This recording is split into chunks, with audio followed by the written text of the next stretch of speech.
नमस्कार। आज के वीडियो में हम हिंदी कहानी का उद्भव और विकास भाग 4 पढ़ेंगे। इस भाग में स्वतंत्रता के पश्चात हिंदी कहानी किस रूप में हमारे सामने आई, उन कहानियों के विषय क्या थे, शैली कैसी थी और हिंदी कहानी में क्या परिवर्तन हुए आदि सभी पहलुओं का विस्तार से अध्ययन करेंगे। बच्चों, स्वतंत्रता प्राप्ति के पश्चात इस हिंदी कहानी के युग को उत्कर्ष काल भी कहा जाता है, क्योंकि इस युग में हिंदी कहानी के क्षेत्र में कई आंदोलन हुए और इन आंदोलनों के फलस्वरूप नई कहानी, अकहानी, समांतर कहानी, सचेतन कहानी आदि अस्तित्व में आई। आंचलिक कहानी भी इनमें से एक है। स्वतंत्रता के बाद हिंदी कहानी के क्षेत्र में बड़े परिवर्तन हुए। आधुनिक जीवन की विविध समस्याओं का यथार्थ चित्रण किया गया। इस समय के प्रसिद्ध कहानी लेखकों में मोहन राकेश, राजेंद्र यादव, निर्मल वर्मा, कमलेश्वर, मार्कंडेय, अमरकांत, मन्नू भंडारी, फणीश्वर नाथ रेणु, कमल जोशी, उषा प्रियमवदा, शिव प्रसाद सिंह, धर्मवीर भारती, भीष्म साहनी, लक्ष्मी नारायण लाल आदि कहानीकारों का नाम लिया जा सकता है।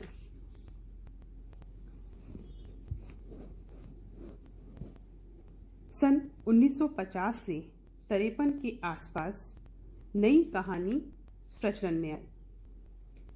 वास्तव में नई कहानी एक आंदोलन के रूप में हमारे सामने आई।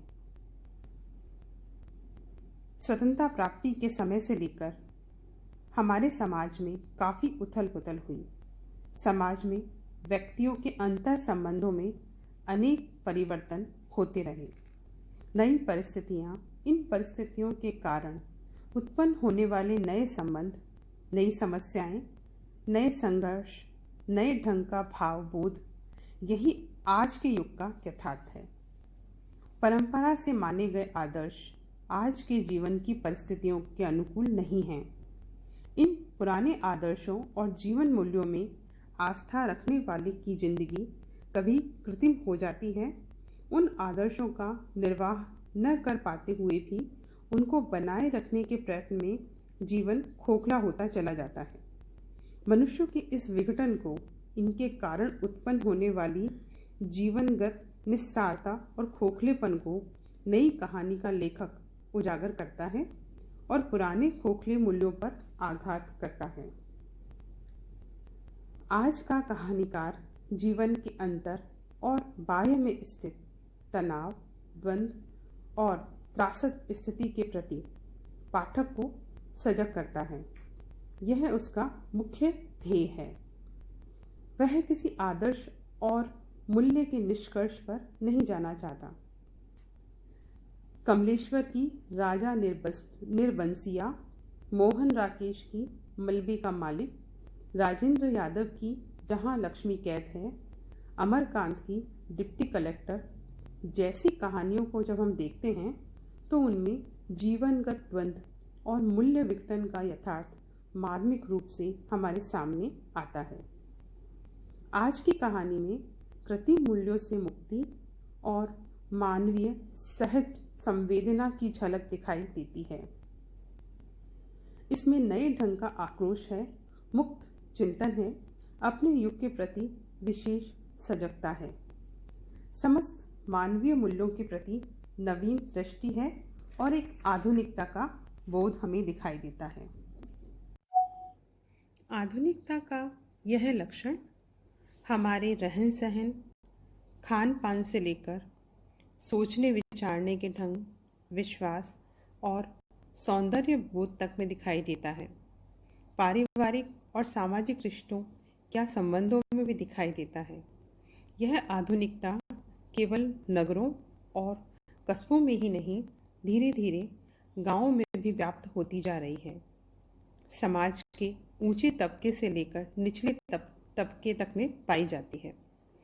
आज का कहानीकार अपनी अनुभूति के आधार पर आधुनिकता को अपनी युग चेतना को अभिव्यक्ति देता है। यही आज की कहानी का तथ्य है।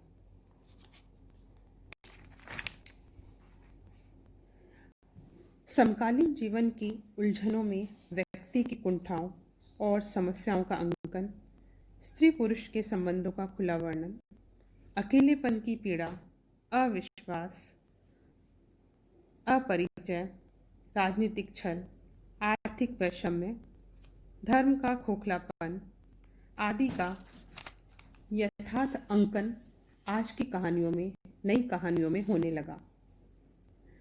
कहानी की वस्तु और शिल्प में भी क्रांतिकारी परिवर्तन होने लगा। अब कथा वस्तु का उतना महत्व नहीं रहा जितना पहले था। कथानक विहीन कहानियां भी लिखी जाने लगी। नए कहानीकारों ने कहानी के गड़े गड़ाए सांचे या फॉर्मूलों को मानने से इनकार कर दिया और आरोपित सिद्धांतों को भी अस्वीकृत कर दिया। अब कथा तत्वों पर आग्रह नहीं रहा। आज की कहानियों में कथा तत्वों को खोजने वाले पाठकों को निराशा हाथ लगती है। वस्तुतः नई कहानी का काव्य और शिल्प बाह्य रूप से आरोपित न होकर स्वयं कहानी की रचनात्मक प्रक्रिया से विकसित होता है। नए कहानीकारों का भाषा के साथ भी संघर्ष प्रारंभ हो गया। फलस्वरूप समकालीन कहानियों की भाषा अधिक सूक्ष्म और व्यंजना प्रधान हो गई। शिल्प की दृष्टि से नई कहानियों की अपनी विशिष्टता है। कहानी की भाषा में पात्रों की छोटी छोटी क्रियाओं और चेष्टाओं में, घटनाओं में, कभी कभी कहानी की पूरी संरचना में ही नए ढंग की सांकेतिकता रहती है। नए ढंग के बिंब विधान, नई भाषा शैली, नए उपमान और मुहावरे आदि में विशेषता दिखाई देती है। नई कहानी में कहानीकार की ओर से विवरण देने या वर्णन करने की बात नहीं रहती। घटनाओं और संदर्भों के माध्यम से कहानी अपने आप आगे बढ़ती चली जाती है। ग्रामीण वातावरण को केंद्र में रखकर भी कहानियां लिखी गईं, जिन्हें आंचलिक कहानी कहा गया। फणीश्वर नाथ रेणु की तीसरी कसम, पान की बेगम, शैलेश मटियानी की प्रेत मुक्ति माता, भस्मासुर, शिव प्रसाद सिंह की धारा, मुर्दा सराय, अंधेरा हंसता है, मार्कंडेय की हंसाबाई अकेला, शेखर जोशी की तर्पण, राजेंद्र अवस्थी की अमरबेल, लक्ष्मी नारायण लाल की माघ मेले का ठाकुर, रामदरश मिश्र की एक औरत की जिंदगी आदि इस वर्ग की कहानियां हैं, जिनमें ग्रामीण जीवन की समस्याएं, ग्रामीण परिवेश, वहाँ की बोली आदि की विशेषताओं को ये कहानियां और भी विशिष्ट बनाती है।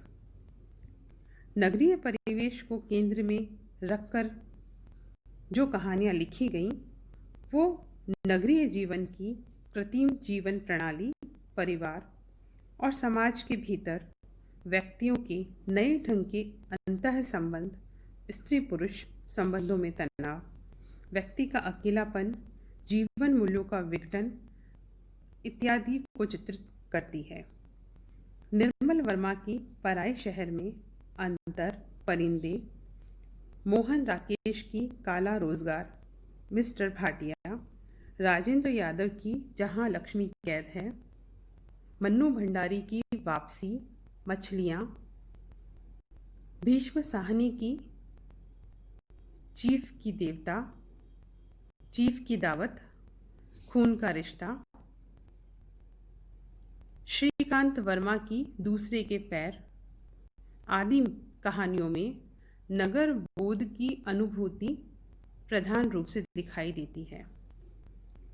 बच्चों, वर्तमान समाज की विकृतियों, व्यक्तियों के ढोंग, आरोपित प्रतिष्ठा, भ्रष्टाचार आदि पर व्यंग तथा उपहास करते हुए अनेक कहानियां लिखी गई हैं।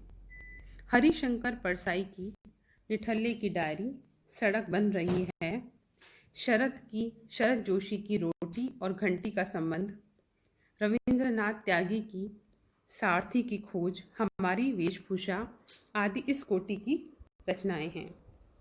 इन सभी कहानियों में अनेक समस्याओं का मार्मिक तथा सांकेतिक चित्रण मिलता है।